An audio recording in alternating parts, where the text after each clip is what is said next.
గడ్డేశాను, నీళ్లు పెట్టాను. ఇంకేమిటి నీ గోళ? ఉంటే నీ పని చెప్తాను.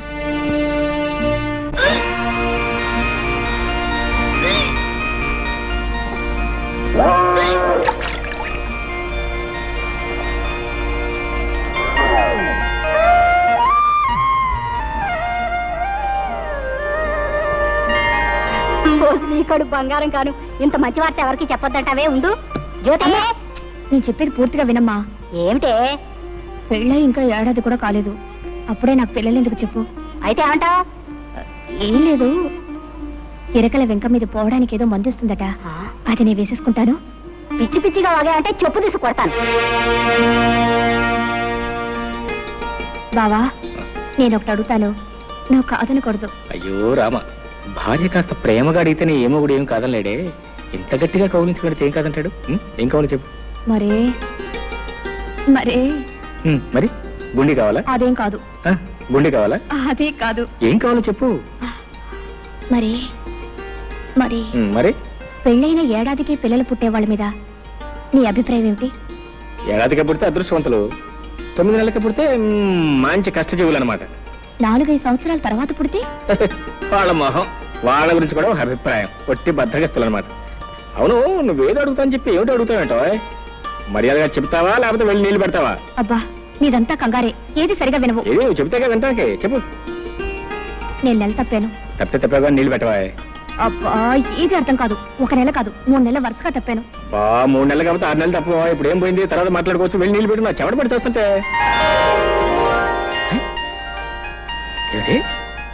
వరుసగా 3 నెలలు తప్పానన్నావా? 3 నెలలు? 3 నెలలు తప్ప నేను 6 నెలలు తప్పానా? అది కాదు బావా, నేను చెప్పేది కాస్త ఆలోచించు. ఏంటో ఆయన నువ్వు చెప్పేది నేను ఆలోచించేది. నొరమూసిపడగా నిద్ర వస్తుంది. మరీ ఇంత తొందరగా పిల్లలు ఎందుకు చెప్పు. ఇంకా చిన్న పిల్లవి. అవును, ఈ మాట చెప్తే మీ అమ్మ ఏదో అందన్నావు, ఏమంది? చెప్పు తీసు కొడతానంది. ఏటో చెప్పు తీసు కొడతానంది. మీ అమ్మ కేవలం మాటల్లో ఉంది, నేను కొట్టి చూపిస్తాను అనుకున్నావు. లీలాకృష్ణ గారు, మీకు శుభవార్త, మగపిల్లాడు పుట్టాడు. సంతోషం అండి, చాలా సంతోషం. ఉండండి, మీ ఫీజు ఇస్తాను. గురువు గారు, నాకు చిన్న అనుమానం. అవకాశం ఇచ్చాను, అడుక్కో. ఏం లేదు, మీకు పెళ్ళై 9 నెలలు అవ్వలేదు కదా, అప్పుడే పిల్లాడు ఎలా పుట్టాడండి? ఓర్ నాయనోయ్, డాక్టర్ గారు, ఇది అన్యాయం, మోసం, దగ, కుట్ర. మీకు నేను ఫీజు ఇవ్వను. ఏమిటండి మీరు అనేది? పెళ్ళైన 7 నెలలకే పిల్లాడు ఎలా పుడతాడండి? అంటే నా భార్య. చాలా ఊరుకోండి, అన్యాయంగా మాట్లాడకండి. కొంతమందికి ఇలా నెలలు నిండకుండానే పిల్లలు పుడుతూ ఉంటారు. అంతేనంటారా? అంతే. ఇదిగోండి మీ ఫీజు. థ్యాంక్స్.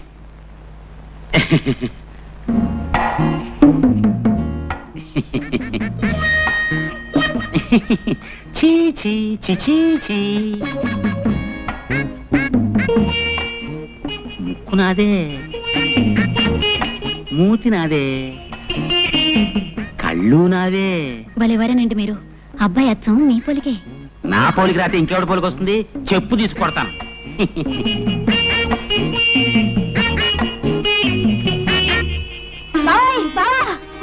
ఏంటే ఏంటే? అయ్యో అయ్యో, ఏంటే? ఈ మహారాజు గారికి మహాలక్ష్మి పుట్టింది. నా కూతురు పుట్టిందా? ఇదిగో ఈ 100 రూపాయలు తీసుకుని మీ ఇష్టం వచ్చిన సరదాలు ఏమైనా చేసుకోండి.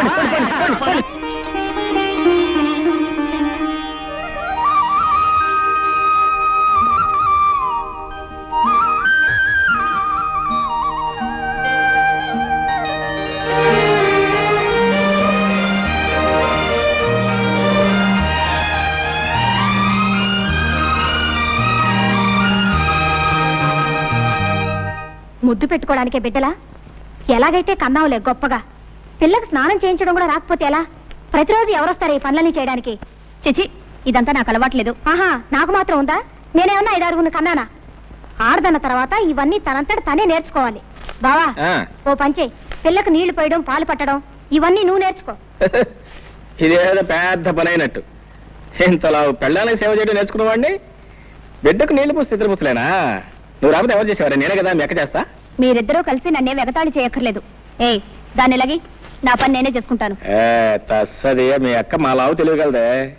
పిల్ల ఏడుస్తున్నాయో నా ఒళ్ళో, నవ్వుతుంటే దాని ఒళ్ళో. ఇదిగో రోబాకు, సరాసరి ఇక్కడ తీసురా. మొగుడు పెళ్ళాలిద్దరూ కలిసి నా చేత పనులు చేయించుకుంటున్నారు. అబ్బా ఇవాళ చాలా స్పీడ్ గా ఎక్కిపోతుంది మురళి ఏమిటిదంతా? ఏముంది, ఇది పకోడీ, ఇది మందు, ఇది గ్లాస్. ఇతను మురళి, నేను మాత్రం లీలా కృష్ణ. నువ్వు లీలాకృష్ణుడివి కాదురా, ఈ ఇంటికి పట్టిన చీడ పురుగువి. ముందు బయటికి పో, బయటికి పో. మురళి, నువ్వు చదివిన చదువంతా ఏమైంది? ఈ తాపుడు ఏమిటి, వరుస ఏమిటి? తాతయ్య నీ కోసం ఎంత బాధపడుతున్నారో తెలుసా? అనుకుంటే అంత బాధే. బాధల్లోనే పుట్టాం, బాధల్లోనే పెరుగుతున్నాం, బాధల్లోనే పోతాం. అసలు ఈ ప్రపంచమే బాధల్లో ఉంది. మురళి, నువ్విప్పుడు మత్తులో ఉన్నావు. నేనేం చెప్పినా అర్థం కాదు. మరోసారి నువ్వు తాగేవని మాత్రం నాకు తెలియకూడదు. చూసావమ్మా వాడెంత చెడిపోయాడు. అవన్నీ తర్వాత ఆలోచిద్దాం. ముందు మందు తాగు తాతయ్య. వద్దమ్మా, ఈ మందు తాగి నేను ఆరోగ్యవంతున్నై వాడి దౌర్భాగ్యం కళ్ళారా చూడాలా? పూర్వ జన్మలో నేనేదో మహాపాపం చేసి ఉంటానమ్మా. అందుకనే ఆ భగవంతుడు మనవణ్ణి నాకు విడిచిపెట్టి ఉన్న కొడుకుని కోడల్ని తీసుకుని వెళ్ళిపోయాడు. అయినా తట్టుకున్నాను. నా ప్రాణంతో సమానంగా వాడిని పెంచి పెద్ద చేశాను. నేను పోయిన తర్వాత అంత ప్రేమగా చూసుకునే నువ్వైనా ఇంటికి కోడలిగా వస్తావు. కానీ భగవంతుడు ఆశ కూడా నెరవేర్చలేదమ్మా. ఏమిటి తాతయ్య నువ్వు అనేది? అవునమ్మా, మురళికి నువ్వంటే ప్రాణం. నిన్నే పెళ్లి చేసుకుంటానని నాతో చెప్పాడు. ఆ విషయం మీ నాన్నతో మాట్లాడదామని ఆ రోజు మీ ఇంటికి వచ్చేసరికి నీ పెళ్లి విషయం మీ నాన్న నలుగురిలో నిర్ణయం చేశాడమ్మా. చూశావమ్మా, భగవంతుడు ఎలా మనుషులతో ఆడుకుంటాడు.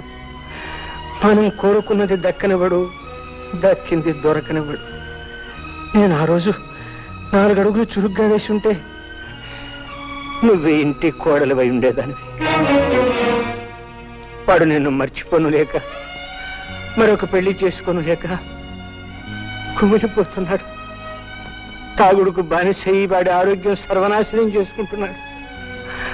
వాడిని ఆ స్థితిలో చూస్తూ నేను ఎలా బ్రతకగలనమ్మా? తాతయ్య అమ్మా జానకి, నువ్వు నాకు ఒక మాట ఇవ్వమ్మా. ఏమిటి తాతయ్య? నేను పోయిన తర్వాత వాడిని జాగ్రత్తగా చూసుకుంటానని, వాడి బ్రతుకు బండల కాకుండా మనిషిని చేసి ఒక దారిలో పెడతానని నాకు మాట ఇవ్వమ్మా. అలాగే తాతయ్య. జానకే, జానకే, జానకే, జానకే, జానకే, ఎక్కడే ఎక్కడ నువ్వు?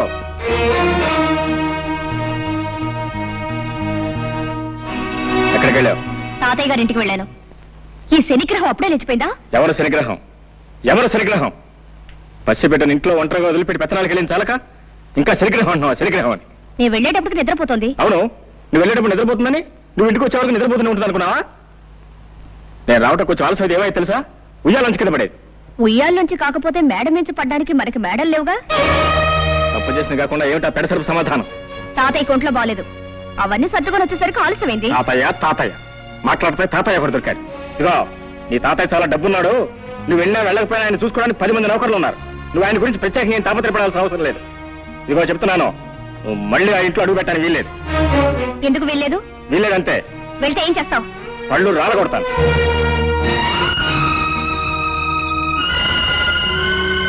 అమ్మా, జానకమ్మ గారు. ఏమిటి రావాలమ్మా ఇలా వచ్చావు? తాతయ్య గారు ఇప్పుడే పోయారమ్మా. తాతయ్య?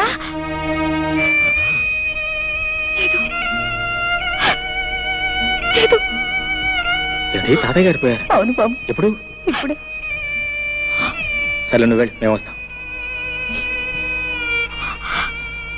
చూసేద్దాం పద. ఎందుకు? బ్రతికున్న మనిషిని చూడడానికి వెళ్తే పళ్ళు రాలగొడతానన్నావుగా. ఇప్పుడు ఆ శవాన్ని ఆఖరి చూపులు చూడడానికి వెళ్ళాలా? నీ మనసు ఇప్పుడు శాంతించిందా? నేను రాను, నువ్వు వెళ్ళు. నీ కూతురు కాపురం ముచ్చట్లు విన్నావా? ఏమిటండి? అల్లుడి మంచితనం చూసుకుని ఇష్టం వచ్చినట్టు పిచ్చి పిచ్చి వేషాలు వేస్తుందట. ఎవరు చెప్పారు మీకు? మన సంగతులు ఊరందరికీ తెలిసేదాకా మందాక రావు. ఒకసారి వెళ్ళి మందలించిరా. చిచి, వెధవ బ్రతికైపోయింది. ఓ సుఖం లేదు, సంతోషం లేదు. ఈ శనిగ్రహం ఏడుపుతను మాయగారి వంటతోనూ నా ప్రాణాలు పోతున్నాయి. ఏయ్ నోర్మై నోర్మై, ఎందుకలా ఏడుస్తున్నావు? ఎందుకు ఏడుస్తున్నావు? నిన్ను కొట్టేనండి చూడు. చాలా చాలేవా బడాయ్, నోరులేని ప్రస్తుతానికి నీ బెదిరింపులు తెలుస్తాయా? నోరెందుకు లేదు? పెంకులు ఎగిరిపోయేలా ఏడవడానికి పెద్ద నోరేసుకుని మరి పుట్టింది. శని శని శనిగ్రహం అని. నోర్మై, ప్రస్తుతాన్ని పట్టుకుని శని శని అంటావు, బుద్ధి లేదు నీకు? ఆడదన్న తర్వాత కాస్త ఓర్పు సహనం ఉండాలి, కానీ అవతల బారేస్తే ఎదుగుతారా? నేను నీలాగే చిరాకు పడి ఉంటే ఇంత దానివి అయ్యేదానివే. నేను దీనిలాగే ఏడ్చుంటే నీకు తెలిసేది. ఏడవలేదే పాపం, పాక పక్క నవ్వుతూ ఉండేదానివి.